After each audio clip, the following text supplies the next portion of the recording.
on me. Promise that you'll never be lonely. Be the fam, that's what they call me. Hello friends, आज हम लोग इस session में पढ़ेंगे Werner theory in coordination compound. जो सबसे पुरानी थ्योरी है कोऑर्डिनेशन कंपाउंड की, और इसको दिया था अल्फ्रेड वर्नर ने,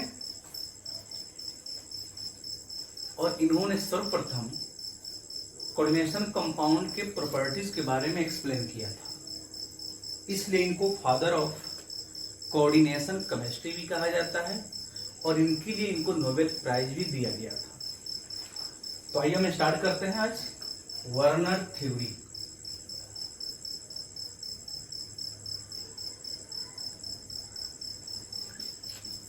वर्नर थ्योरी, इसको हिंदी में लिख लेते हैं, वर्नर सिद्धांत। तो देख ले हम लोग, प्रपोज्ड बाई अल्फ्रेड वर्नर इन 1893। इसको दिया था अल्फ्रेड वर्नर ने 1893 में। इनको हम लोग फादर ऑफ कोऑर्डिनेशन केमिस्ट्री भी कहते हैं। मतलब इनको कोऑर्डिनेशन केमिस्ट्री का फादर कहा जाता है। इनको तो Alfred Werner, clear, father of coordination chemistry. इन्होंने किया क्या, कोबाल्ट क्लोराइड, इसको हम सिंपल साल्ट कहते हैं, और न्यूट्रल मॉलिक्यूल मतलब सिंपल मॉलिक्यूल अमोनिया को लेकर के कॉम्प्लेक्सेस का एक सीरीज तैयार की, जिस सीरीज को हम लोग वर्नर सीरीज कहते हैं। तो यहां पे लिख लेंगे,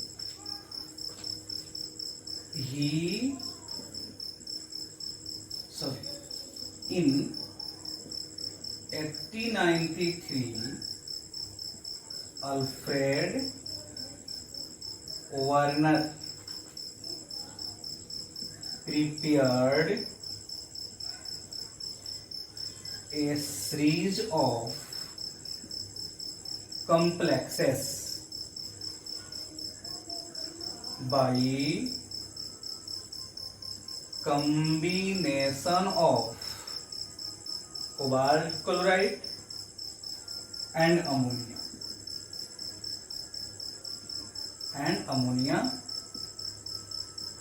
This is known as Werner series.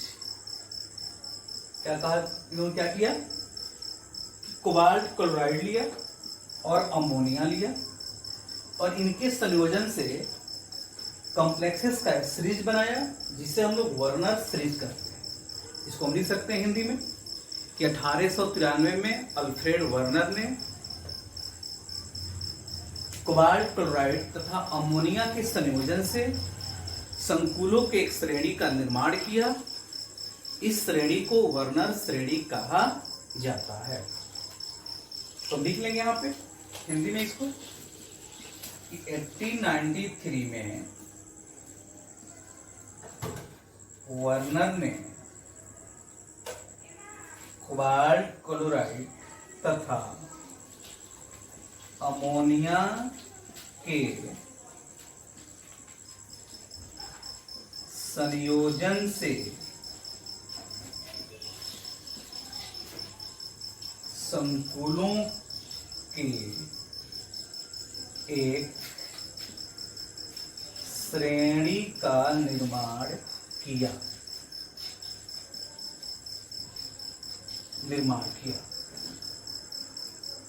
इसे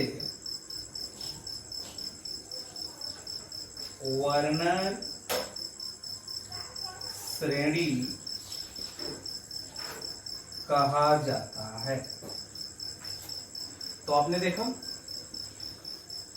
कि अल्फ्रेड वर्नर ने क्या लिया, कोबाल्ट क्लोराइड तथा अमोनिया, और उसके संयोजन से संकुल की एक श्रेणी बनाया, जिस श्रेणी को वर्नर श्रेणी कहा जाता है।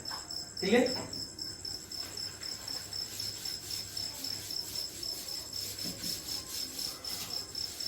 अब इसने क्या लिया, cobalt chloride COCl3 plus ammonia लिए। अगर इसको हम ब्रेक करें तो CO पर +3 चार्ज, 3Cl माइनस। यहाँ कोबाल्ट पे चार्ज किसके चलते आ रहा है, तो क्लोराइड के चलते, और इस पे कितना चार्ज हो रहा है, +3, तो इसका ऑक्सीडेशन नंबर हुआ। ये तो आपका न्यूट्रल मॉलिक्यूल है। अब इसका कॉम्बिनेशन हुआ, बना COCl3.6NH3, COCl3.5NH3, COCl3.4NH3, COCl3.3NH3। इन कॉम्प्लेक्सेस का निर्माण हुआ, जिसको हम लोग वर्नर कॉम्प्लेक्स भी कर सकते हैं, वर्नर कॉम्प्लेक्सेस। और इन्हीं कॉम्प्लेक्स के श्रेणी को हम लोग वर्नर श्रेणी बोल देंगे, that is Werner series. Clear? तो ये देखिए, ये आपका सिंपल साल्ट है, ये सिंपल मॉलिक्यूल।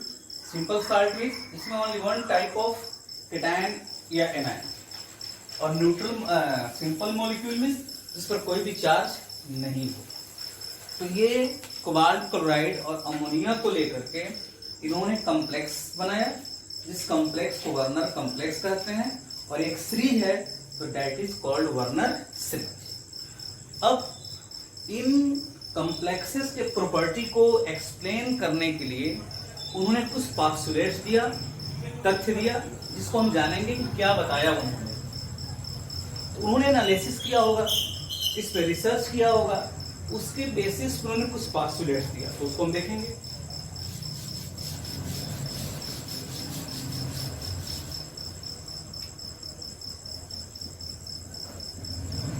पोस्टुलेट्स ऑफ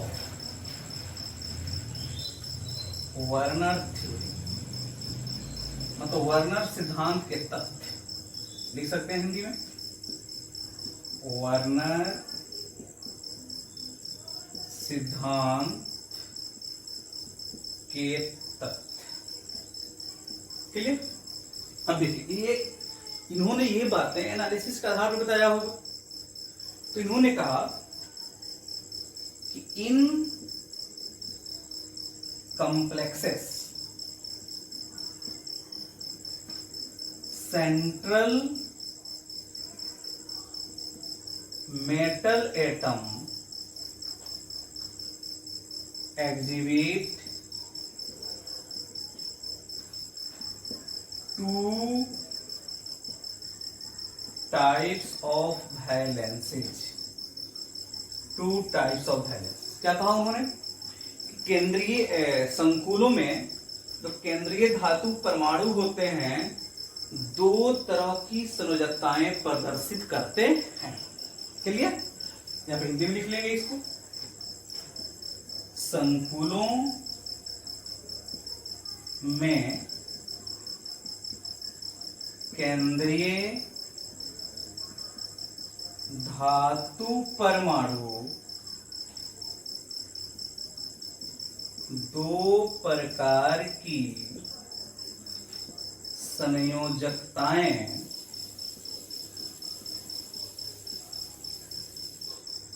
दर्शाती हैं या प्रदर्शित करती है। क्लियर? राइट कर लीजिए।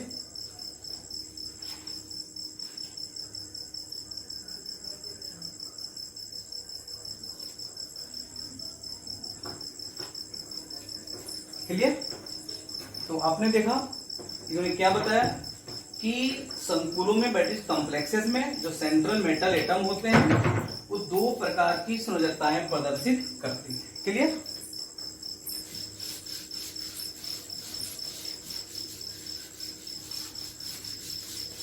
कौन कौन देखेंगे हम लोग? A number primary valency, primary valencies, इसको हम बोलते हैं हिंदी में प्राथमिक संयोजकताएं।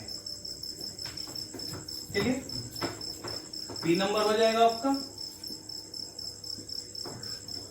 सेकेंडरी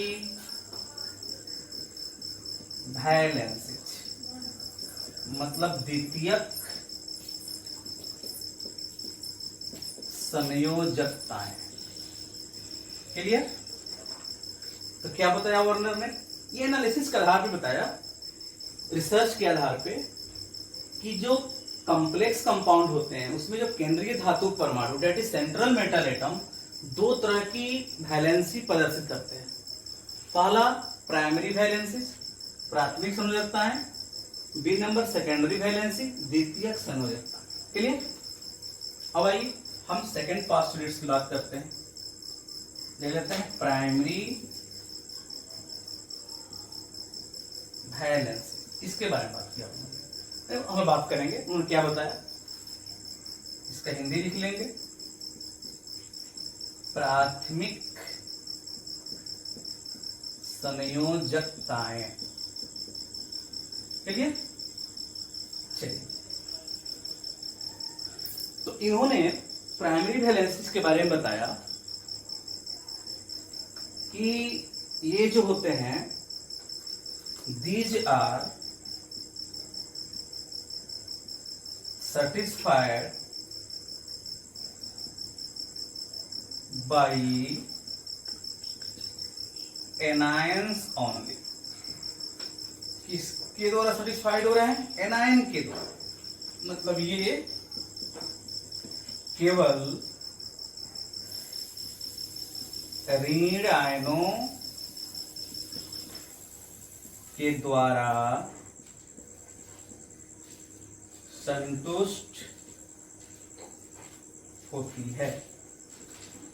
क्या कहा आपने? उसने क्या कहा कि जो प्राथमिक संयोजकताएं हैं वो किसके द्वारा संतुष्ट होती है? एनायन के द्वारा, मतलब ऋण आयनों के द्वारा संतुष्ट होती है। किसने कहा? वार्नर साहब ने कहा, हम नहीं कह रहे हैं। कि वार्नर ने अपने एनालिसिस के बेसिस पे बताया कि जो प्राथमिक संयोजकता है, प्राइमरी वैलेंसीज है, वो किसके द्वारा सेटिस्फाइड हो रहा है? ऋण आयन के द्वारा। फिर कहा इन्होंने these are depends on oxidation number of central metal atom। Clear? यानी कि ये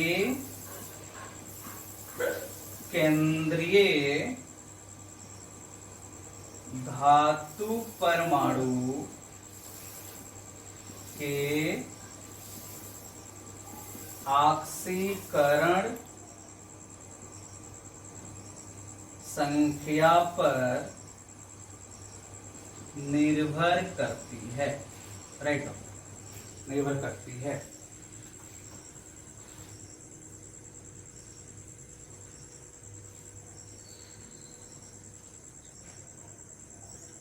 क्लियर? यहां पे आप ये ऑक्सीकरण संख्या पर निर्भर करती है। क्लियर? इसमें नेक्स्ट पॉइंट दिखाते हैं आपको।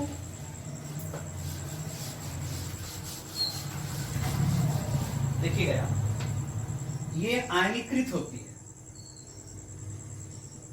These are ionizable,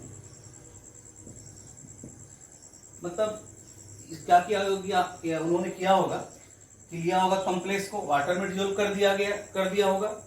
तो जो ये क्या देखा होगा कि जो ये एनायंस होते हैं, सिंपली बात है कि आयोनाइजेबल होंगे। तो इन्होंने कहा कि दीज आर आयोनाइजेबल, मतलब ये आयनीकृत होते हैं, क्या होती है लिख सकते हैं आप। नेक्स्ट, इन्होंने कहा कि ये नॉन डायरेक्शनल होंगे। मतलब इनका स्पेस में कोई फिक्स पोजीशन नहीं होता है। तो लिख लेंगे यहां पे, these are non directional, these are non directional, ये अदिशात्मक होते हैं। Clear?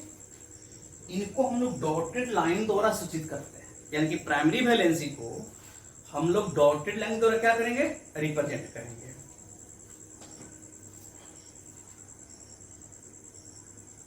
Primary valencies are represented by dotted line. किस लाइन से? Dotted line. ऐसे दिखा देंगे, ऐसे लिख सकते हैं हम लोग, प्राथमिक संयोजकताएं बिंदुवत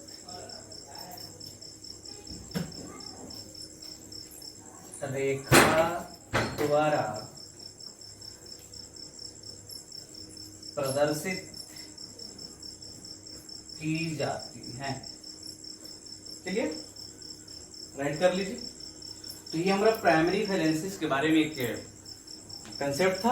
उन्होंने बताया कि जो प्राइमरी वैलेंसीज होते हैं वो केवल एन आयन के द्वारा ही संतुष्ट होते हैं, मतलब रीड आयन के द्वारा। वो सेंट्रल मेटल एटम के ऑक्सीडेशन नंबर पे डिपेंड करे। उन्होंने कहा कि दीज आर नॉन डायरेक्शनल, और इसको हम लोग दिखलाएंगे किसके द्वारा, डॉटेड लाइन के द्वारा। क्लियर? अब बात करेंगे हम लोग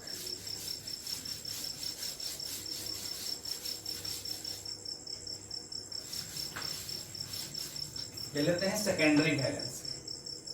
third number postulates, secondary valencies. Clear?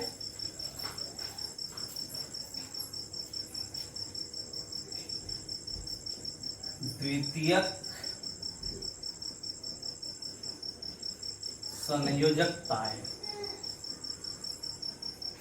Clear? देखिए इसके बारे में उन्होंने क्या कहा, ये सब एनालिसिस के आधार पर उन्होंने बताया इस चीजों को।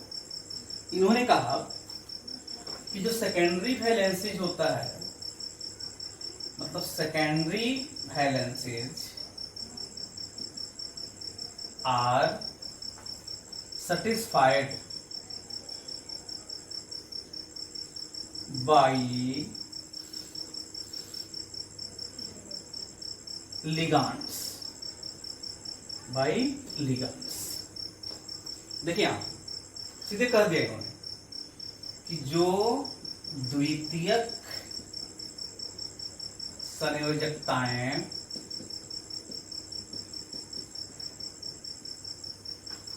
संलग्नियों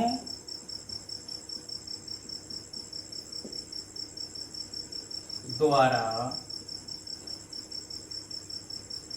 संतुष्ट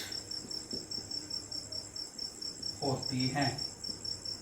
क्या कहा कि द्वितीयक संयोजकताएं संलग्नियों द्वारा संतुष्ट होती हैं, मतलब secondary valencies are satisfied by ligands.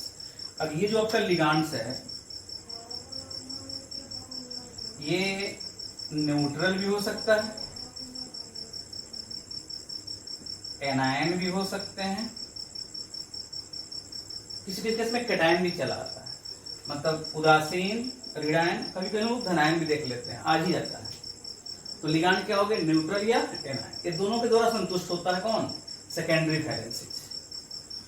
अब लिगैंड और मेटल एटम के बीच क्या होता है, तो कोऑर्डिनेट बॉन्ड का फॉर्मेशन होता है, और जितना कोऑर्डिनेट बॉन्ड होता है that is called coordination number. मतलब secondary valencies are depends on coordination number of central metal atom. लिख लेंगे इसको हिंदी में, लिखेंगे यहां पे हम लोग द्वितीयक संयोजकताएं केंद्रीय धातु परमाणु के उप संयोजक संख्या पर निर्भर होती है।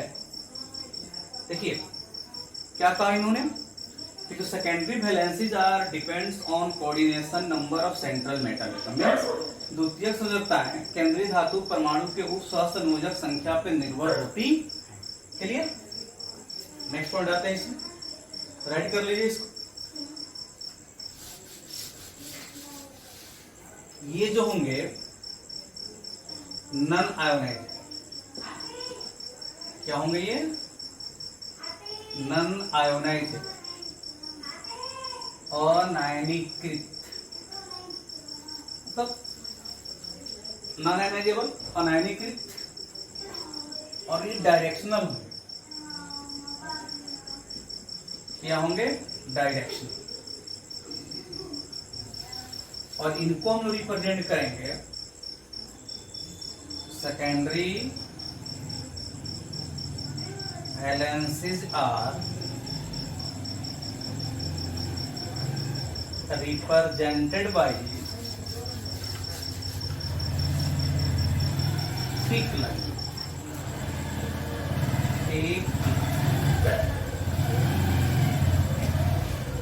द्वितीयक संयोजकताएं मोटी लाइन, मोटी रेखा द्वारा प्रदर्शित की जाती है। क्लियर?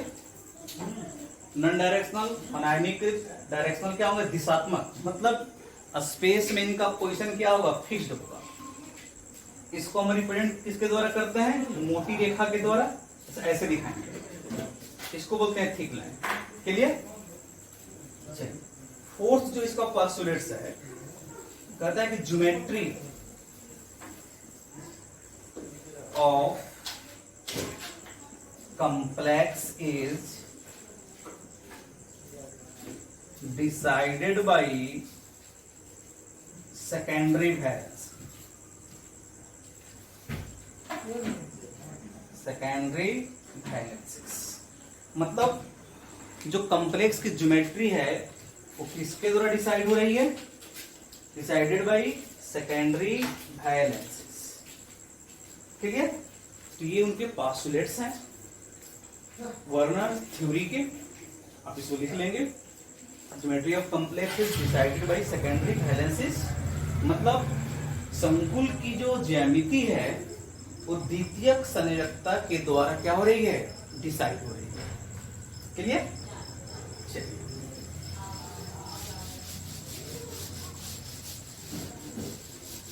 आगे और इसको एक्सप्लेन करते हैं हम लोग। अब देखिए यहाँ पे जनरली हम जानते हैं जो कोऑर्डिनेशन नंबर होता है वो सेंट्रल मेटल एटम के ऑक्सीडेशन नंबर के ट्वाइस होता है। अब यहां आपने देखा है कि कोबाल्ट पे ऑक्सीडेशन नंबर कितना आ रहा? 3। तो जनरली जो भी कॉम्प्लेक्स बनेंगे उसमें कोऑर्डिनेशन नंबर कितना आएगा? 6 होगा। तो इसमें जो फर्स्ट नंबर आपका कॉम्प्लेक्स है a number COCl3.6NH3, it is yellow coloured complex. यह जो संकुल है इसका कलर क्या है? येलो कलर है। अब देखिए इन्होंने किया क्या होगा? COCl3 लिया होगा .6NH3 और यहाँ वाटर दे दिया होगा, मतलब इसको वाटर में डिजोल्व किए।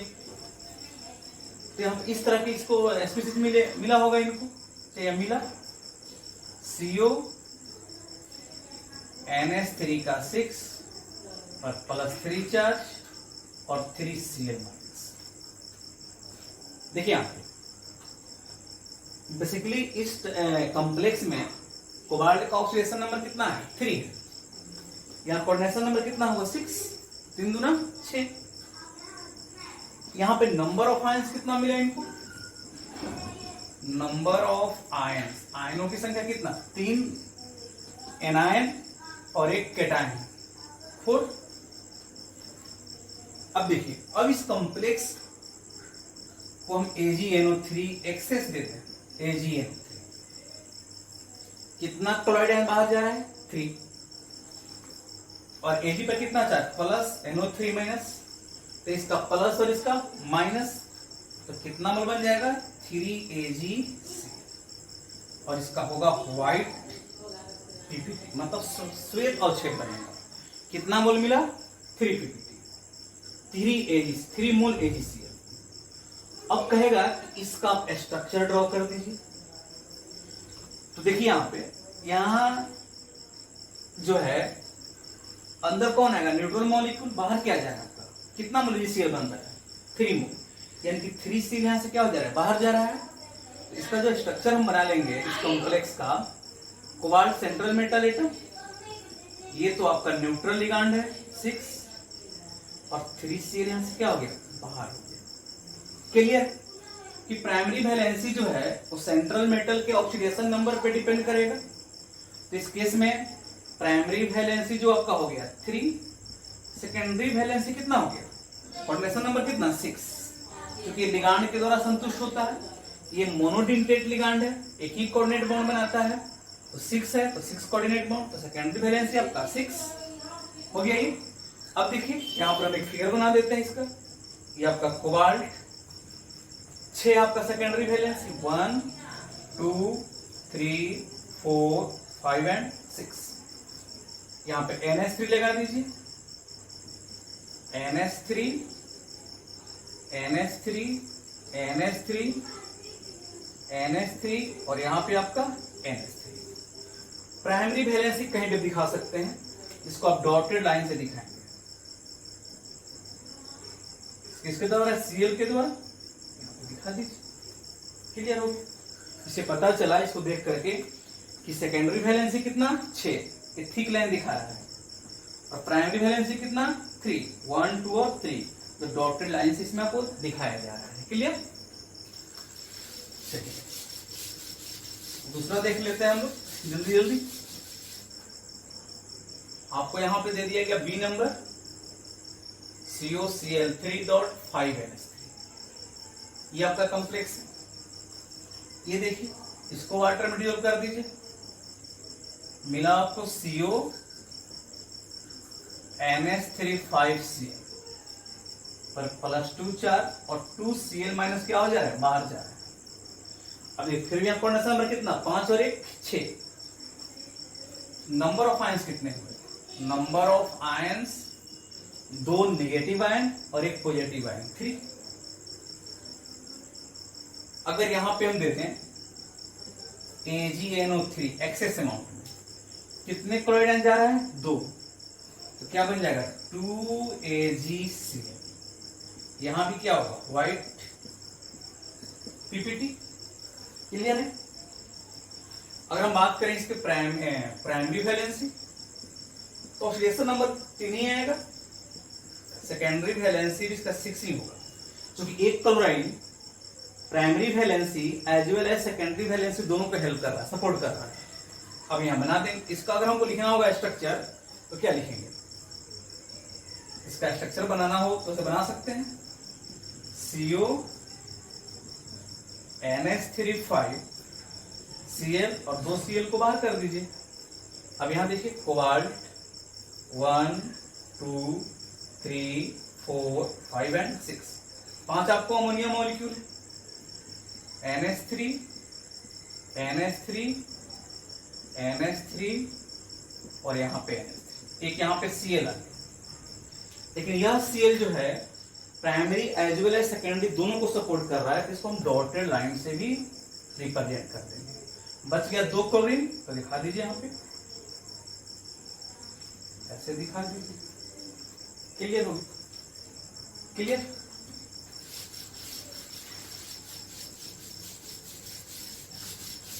नेक्स्ट देखिए सी नंबर COCl3 डॉट 4n। जो सेकेंड वाला कॉम्प्लेक्स था उसका पर्पल कलर था, इसका कलर हो जाएगा green colour. It is green coloured complex. Clear? यहां ले लें COCl3 डॉट 4NH3, इसको भी वो 8 का डिसॉल्व कर दिया होगा, किया तो कुछ ऐसे मिला इनको, CONH3 4 पर आपका यहां पे प्लस, सॉरी यहां Cl2 पर प्लस और Cl माइनस। यहां आपका नंबर ऑफ आयंस कितना, एक नेगेटिव और एक पॉजिटिव 2। देखिए अब देखिए यहां पे हर हाल में कोबाल्ट पे कितना ऑक्सीडेशन नंबर 3 ही आएगा। अब करके मैं दिखा देता हूं। कोबाल्ट पे X मान लीजिए, NH3 न्यूट्रल 0, Cl पे -1 चार्ज तो -2 बराबर +1, X इक्वल टू +3 ही आएगा। तो आपका यहाँ प्राइमरी अगर हम ले लें यहाँ पे बेसिकली, तो प्राइमरी वैलेंसी कितना हो गया 3, सेकेंडरी वैलेंसी कितना 6 ही होगा। अब देखिए यहाँ पे अगर हम AgNO3 को ऐड करते हैं, AgNO3 तो क्या होगा, कितना Cl जा रहा है 1, तो बन जाएगा AgCl का व्हाइट PPP। इसका स्ट्रक्चर लिख देंगे, CO NH3 का 4 Cl2 यहाँ पे Cl। अब दिखा देंगे यहाँ पे कोबाल्ट 1 2 3 4 5 एंड 6। देखिए 4 neutral molecule, NH3 ammonia, thick line से इसको रिप्रेजेंट कर दिया गया। 2 क्लोरीन यहाँ पे आ रहा है, लेकिन ये जो दोनों क्लोरीन है ये प्राइमरी वैलेंसी को भी सपोर्ट कर रहा है। और एक यहाँ पे दिखा देंगे Cl। डन? चलिए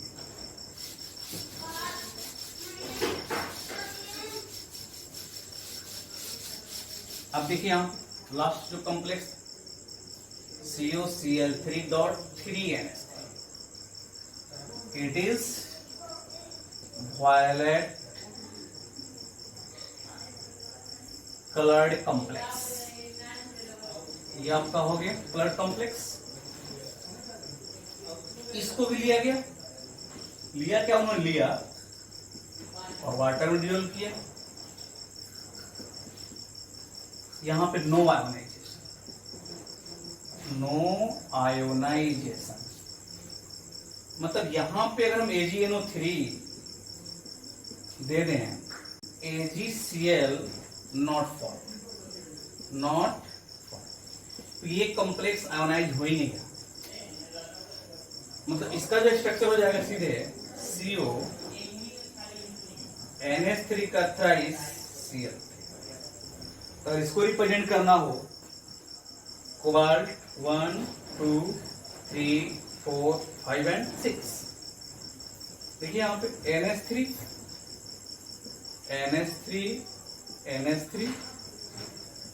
Cl C। अभी तीनों Cl primary as well as secondary दोनों वैलेंसी को ही सपोर्ट कर रहा है। इससे थिक लाइन के साथ साथ इसको हम डॉटेड लाइन से भी क्या करेंगे, रिप्रेजेंट करेंगे। क्लियर? चलिए तो ये रहा हमारा वार्नर थ्योरी। इसको आप पढ़ेंगे, नहीं समझ कमेंट बॉक्स में डालिएगा, फिर इसको समझाऊंगा आपको। यहाँ पे नंबर ऑफ आयंस बार में आपको दिखा रहा था, इससे क्या फायदा होगा, कंडक्टिविटी आप दिखा सकते हैं कि इसके इक्वस सॉल्यूशन के से कंडक्शन होगा या नहीं होगा। यानी कि electrical conductivity directly proportional to number of ions, क्योंकि जो कंडक्टिविटी होती है वो आयनिक मोबिलिटी के चलती है। आयनिक मोबिलिटी मतलब मोमेंट ऑफ आयंस, जब मोमेंट ऑफ आयंस होगा तो वहां से कंडक्टिविटी भी होगा। तो आपके पास कॉम्प्लेक्स था COCl3 6NH3। यहां पे आपको नंबर ऑफ आयंस कितने मिले थे? 4। यहां था COCl3 5NH3, number of ions 3 मिले थे। COCl3.4NH3, नंबर ऑफ आयंस कितने? 2। COCl3.3NH3, no ions. और आपको कंडक्टिविटी के लिए क्या चाहिए? आयंस चाहिए। जितना नंबर ऑफ आयंस होगा उतना ही वहां से कंडक्टिविटी होगा। तो सबसे अधिक कंडक्टिविटी कहां पे होगा? ए नंबर कॉम्प्लेक्स पे। क्लियर? राइट, कर लीजिए इसको।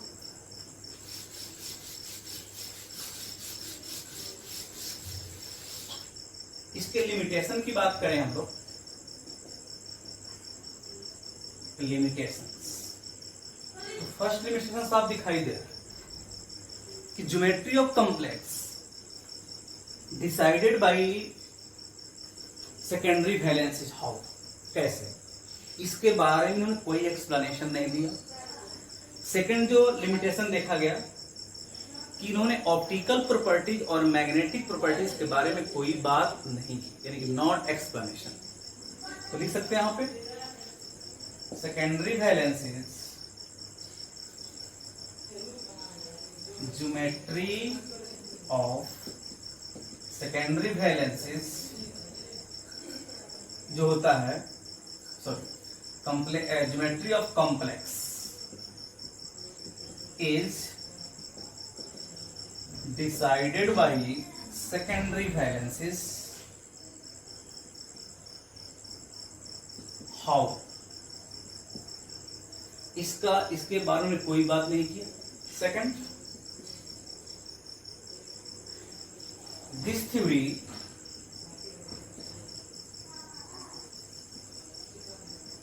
could not explain optical and magnetic properties of complexes। मतलब ना तो ऑप्टिकल प्रॉपर्टीज के बारे में और ना ही मैग्नेटिक प्रॉपर्टीज के बारे में थ्योरी एक्सप्लेन कर सका। तो ये रहा हमारा वर्नर थ्योरी। आप इसको पढ़ लेंगे, ये आपके बोर्ड एग्जाम के लिए भी इंपॉर्टेंट है, कॉम्पिटिटिव एग्जाम के लिए भी इंपॉर्टेंट है। चलिए bye. I gave you my heart.